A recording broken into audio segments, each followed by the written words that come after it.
அழகே உன்னை காணாமல் அன்னம் தண்ணீர் தொடமாட்டேன்.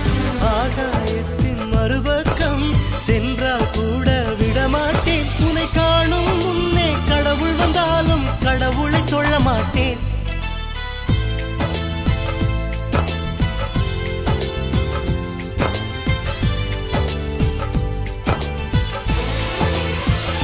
எங்கோ ஓர் சாலை வளைவில் உன் பிம்பம் தொலைந்ததடி.